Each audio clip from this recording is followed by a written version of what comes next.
Right now, it is time for us to take a look at sports. And if we take a look at sports, of course, we have to go to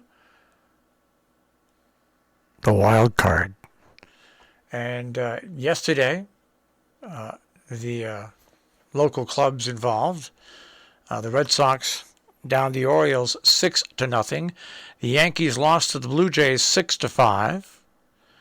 The Mets fell to the Marlins 3-2. The Rays, Tampa Bay, they downed the Astros 7-0.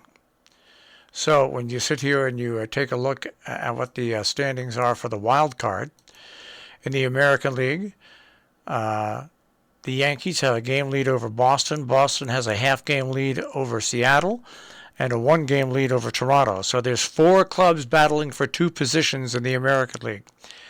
In the National League, it's a little more set up.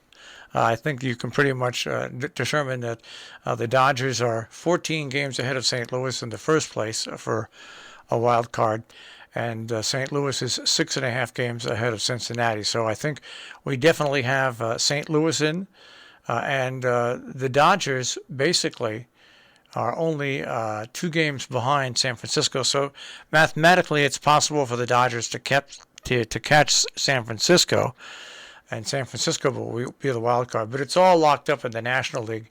It is not all locked up in the American League.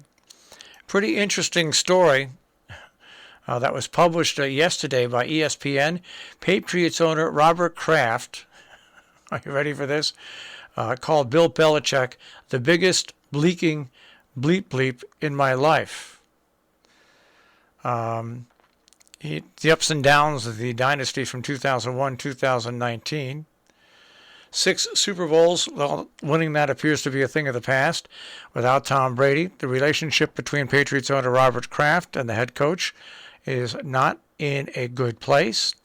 It comes from a new book, It's Better to Be Feared. It talks about the ups and downs of the Patriots dynasty from 2001 to 2019. According to the book, that's where Kraft called Belichick the biggest bleeping in my life after a reporter left a conference in Colorado for Detroit where the Patriots were playing the Lion. All right. So that's not a surprising story, really. It's been proved that obviously the major part of the Brady-Belichick relationship was Brady. Brady. All right. The Giants are signing NFL draft bust Isaiah Wilson to a practice squad. He was the number 29 overall pick in the 2020 draft. Off-field issues, to say the least. He's on the practice squad. He was playing for Tennessee. He was arrested for a DUI back in September and placed on the reserve non-football list 3 months later. He was traded to the Dolphins but released immediately after he was late for a team physical. Afterwards, Wilson had been arrested at gunpoint after engaging police in a high-speed car chase. And he's looking for a second chance, and we'll see if he gets it with the New York Giants. This is not something the Giants normally do. That's what's so interesting about looking at this.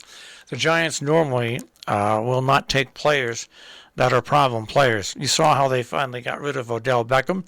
Well, they just don't like to have that type of player in their system. So it's going to be very interesting to see how this all progresses.